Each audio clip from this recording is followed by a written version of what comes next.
High বন্ধুরা, কেমন আছো? আশা করি ভালো আছো। আবারও নিয়ে চলে এলাম নতুন একটা ভিডিও। ভালো লাগলে লাইক কমেন্ট করবেন আর সব বন্ধুদের কাছে ভিডিওটা পুরোপুরি শেয়ার করে দেবেন। যাই হোক, আজ নতুন একটা রেসিপি নিয়ে চলেছি, দেখতে থাকো। আজ আমি মাংসের পরোটা বানাবো। কিভাবে বানাবো সেটাও দেখে নিন। ঘরে বসে এই রেসিপি অতি অবশ্যই করতে পারবেন। আর সুন্দর একটা রেসিপি, খেতেও খুবই টেস্টি। বাইরে খাবার বারবার কিনে খেতে হবে না, ঘরে বসে খাওয়াটা খুবই জরুরি দরকার। যাই হোক, দেখতেই পাচ্ছ আমি এখন কড়াই বসিয়ে দিয়েছি। কড়াইতে আমি এখন তেল দিয়ে দিয়েছি। তার আগে আমি দোকান থেকে মাংস কিনে নিয়ে এসেছিলাম। মাংসটা ছোট ছোট করে পিস পিস একদম গুঁড়ি গুঁড়ি করে কেটে কেটে নিয়ে এসেছি।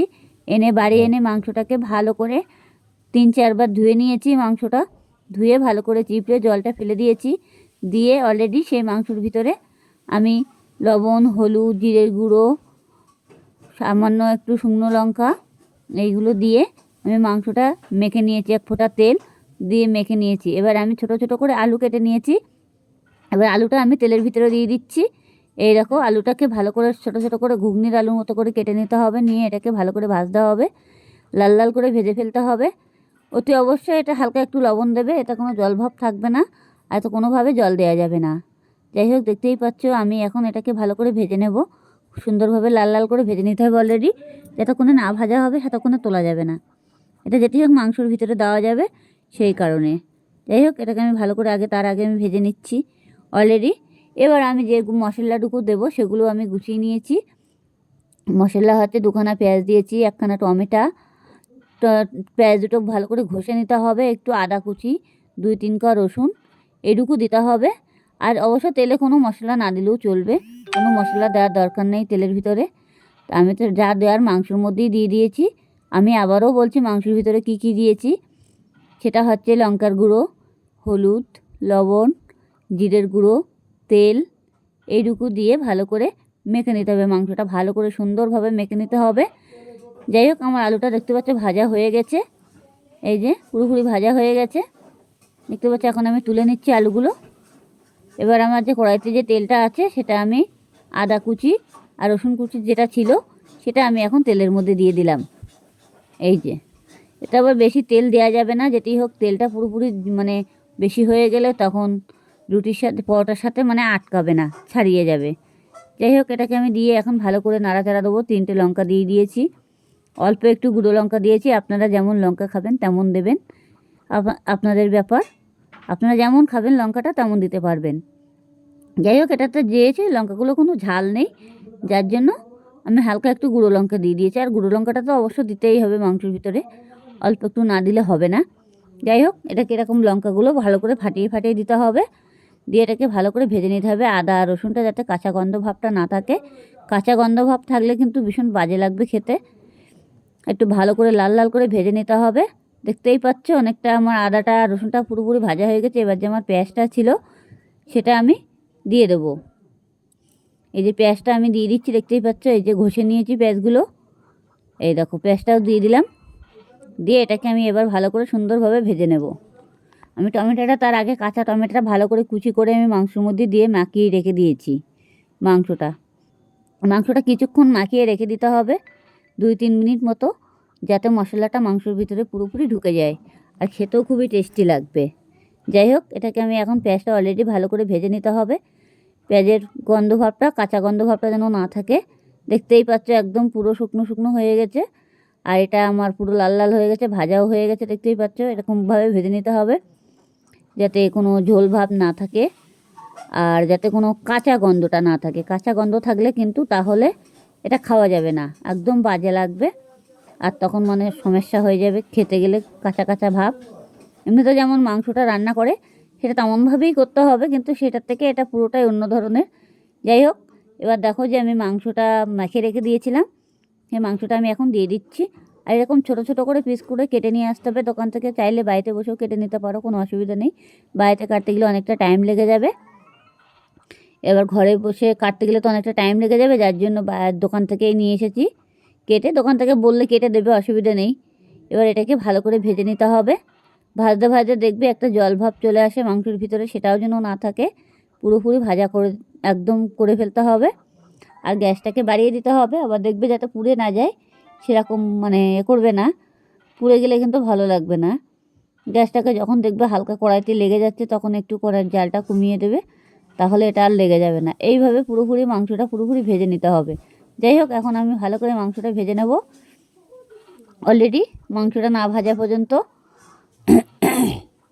এরকম মাংসটা পুরো কত জল উঠে গেছে, দেখতেই পাচ্ছ। এই জলটাকে পুরো টানিয়ে ফেলতে হবে মাংস। আর এটা ঢাকার কোনো প্রশ্নই আসবে না, এটা কিন্তু ভালোভাবে নাড়তে হবে। ঢেকে দিলে কিন্তু পুরোপুরি পুড়ে যাবে, আর ঢাকার কোনো দরকার নেই। একটু কিছুক্ষণ পরপর নেড়ে দিতে হবে, এটা নাড়তে হবে ভালোভাবে। নাড়লে পরে তাহলে মাংসগুলো পুরো ছাড়া ছাড়া হয়ে যাবে, আর কালারটাও চলে আসবে, পুরো ভাজা ভাজা হয়ে যাবে। মাংসটা এইভাবে ভাজতে হবে। আপনারা চাইলে এই মাংস অনেকভাবেও করা যায়, এখন আমি সেভাবে দেখাইনি। যেভাবে করছি এটা খেতেও টেস্টি লাগবে, মাংসটাও একটু গালে পড়বে, যার জন্য এইভাবে করলে পরে আরও বেশি টেস্টি হয়। আগের একটা ভিডিওতে দেওয়া আছে, চাইলে দেখে নিতে পারো। মাংসর পরোটা কীভাবে করবেন সেটা দেওয়া আছে, দেখে নিতে পারো, অসুবিধা নেই। সেটা আমি মিক্সার দিয়ে করেছিলাম, কিন্তু এটা আমি দোকান থেকে মাংসটা একটু ছোটো ছোটো করে পিস করে কেটে এনে একদম গুঁড়ি গুঁড়ি করে সেটা আমি এইভাবে করবো পরোটাটা। এইভাবে পরোটা করলে কিন্তু খেতে খুব দারুণ লাগে, এত টেস্টি হয় যে বলার মতো না। আপনারা ঘরে বসে অতি অবশ্যই এই রেসিপিটা একবার করে দেখুন, তাহলে বুঝতেই পারবেন কেমন টেস্টি হয়। বাইরের খাবার তখন আর খেতে ইচ্ছা করবে না। যাই হোক, আমার যে আলুগুলো ভাজা ছিল সেই আলুগুলো আমি দিয়ে দেবো। দেখো আলুগুলো কত সুন্দর করে ভেজে নিয়েছিলাম, অল্প একটু আলু, সেই আলুগুলো দিয়ে দিয়েছি। এবার আমি এটার সাথে ভালো করে আবারও ভেজে নেব, একদম পুরো ভাজা ভাজা হয়ে যাবে। যতক্ষণ না ভাজা হবে ততক্ষণ এটা কোনো নামানো যাবে না। দেখছি যে কড়াইটা হালকা হালকা লেগে যাচ্ছে, তখন একটু জালটাকে কমিয়ে দেবে, দিয়ে কড়াইটাকে একটু ভালো করে নাড়াচাড়া দিয়ে নেবে। দ্বিতীয় একটা ঝোল কমে যাচ্ছে তো, যার জন্য একটু কড়াইতে হালকা লেগে যাবে, কিন্তু নাড়তে হবে, ঢাকা যাবে না কিন্তু। ঢেকে দিলে কিন্তু পুরোপুরি পুড়ে যাবে। যাই হোক, এটাকে আমি এখন একটু পাতিয়ে দেবো, দিয়ে এখন আবার কিছুক্ষণ আবারও জাল দিয়ে নেব। এটা ভালো করে নাড়াচাড়া দিতে হবে। অলরেডি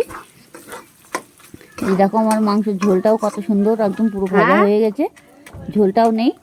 আর এরকম ঝোল থাকলে হবে না, মাংসের যে তেল তেলে ভাবটা সেটা চলে আসবে, তখনই মনে করবে যে মাংসটা পুরোপুরি হয়ে গেছে। আর হাত দিয়ে এমনি চেপে দেখলে বুঝতেই পারবে যে মাংসটা হয়ে গেছে কিনা কাঁচা আছে, সেটাই বুঝতে পারবে। আর একটু দেখবে লবণটা, আপনারা লবণটা ঠিকঠাকভাবে দেবেন যেন পুড়ে না যায়। মাংসের ভিতরে যদি দেন তাহলে ঝোলে দেওয়ার দরকার নেই, আর ঝোলে দিলে মাংসটা দেওয়ার দরকার নেই। অনেক সময় দেখা যাচ্ছে সব মশলার মধ্যে দিয়ে মশলা কষাই করে, এটা মাংসের মধ্যে দিয়ে মাখিয়ে রাখলে পরে মাংসটা টেস্টি হয়, খেতেও ভালো লাগে। যাই হোক, এটাকে আমি অলরেডি পুরোপুরি ভেজে নেবো।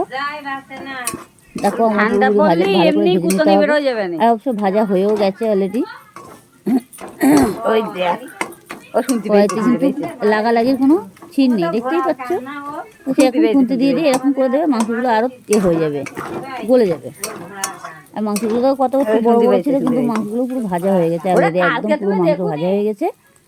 আর এটাকে এবার জালটা আমি হালকাভাবে কমিয়ে দেবো, হালকাভাবে কমিয়ে দিয়ে এটা আবারও ভাজতে হবে একটু, কিছুক্ষণ একটু টাইম লাগবে, একটু ভাজতে। কিন্তু এটা কিন্তু খেতে কিন্তু খুব দারুণ লাগে, দোকানের খাবারের থেকে ঘরের খাবার হেভি টেস্টি হয়। যাই হোক, আমি গ্যাসটা কিন্তু কমিয়ে দিয়েছি। দেখো এরকম ভাজার সময় কিন্তু কড়াইতে হালকা একটু লেগে যাবে, এ নিয়ে ভয় পাওয়ার কোনো কারণ নেই। যে মনে করবে যে পুড়ে যাচ্ছে, এটা ফোটার কোনো দরকার নেই। যখন মনে করবে যে হালকা কড়াইতে লেগে যাচ্ছে, গ্যাসটা কমিয়ে দেবে, দেখবে আপনিই ছেড়ে দেবে এটা। আর এরকম ভাজা ভাজা করে তারপরে এটাকে ঠান্ডা করে নিতে হবে। এটা তার আগে আমি এগুলো করে নিয়েছি, এবার ঠান্ডা করতে দিয়েছি। এবার আমি আটা মেখে নিয়েছি, এটা ময়দা মেখে নিয়েছি। এরকম ময়দার ভিতরে সামান্য একটু তেল দেবে আর অল্প একটু লবণ দেবে, দিয়ে ভালো করে এটা মেখে নেবে।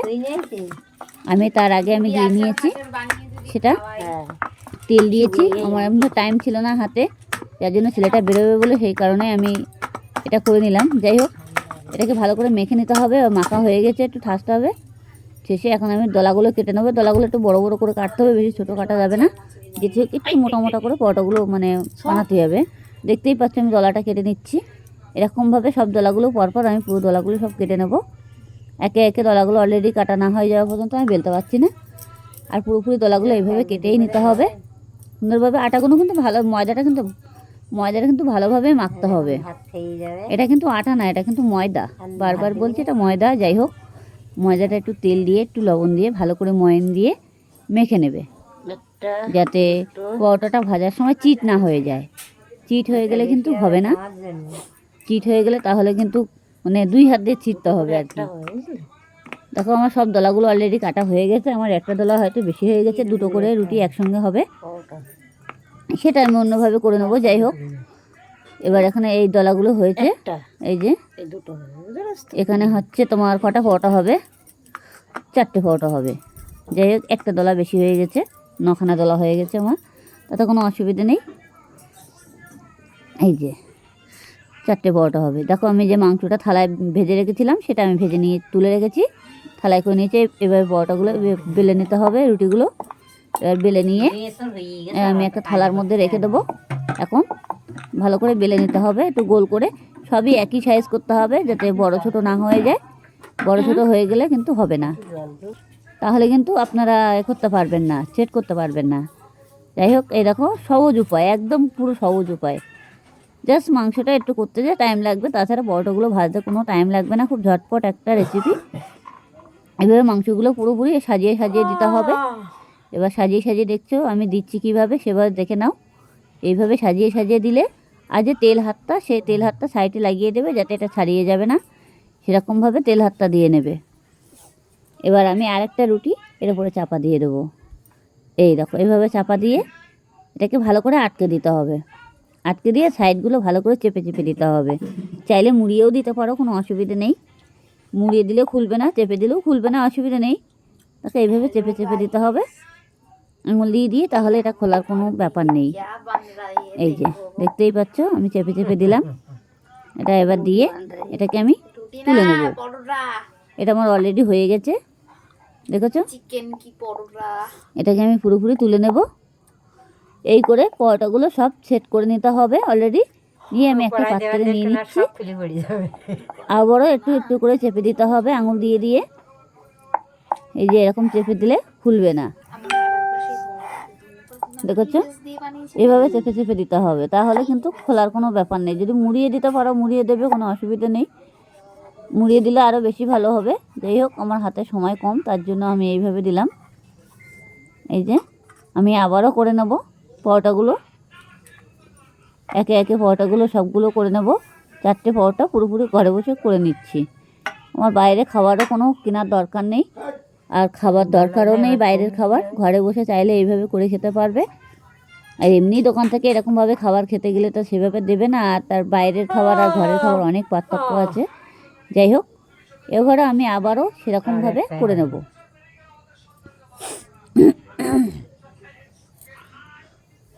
দেখো মাংসগুলো আমি একে একে পুরোপুরি সাজিয়ে সাজিয়ে দেবো। আর মাংসটা কিন্তু এইভাবেই ভাজতে হবে অলরেডি, এভাবে না ভাজলে কিন্তু হবে না।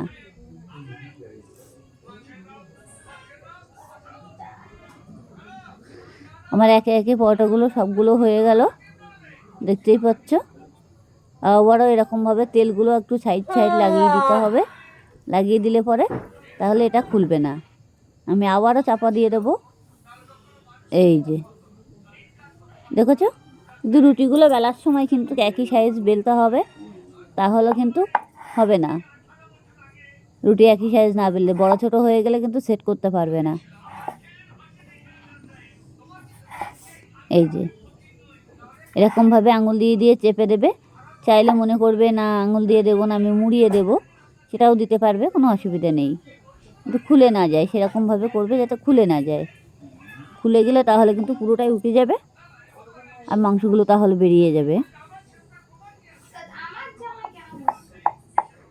এই যে এটাও আমার হয়ে গেল, এটা আমি তুলে নেবো। একে একে পরোটাগুলো অলরেডি কমপ্লিট করা হয়ে গেছে।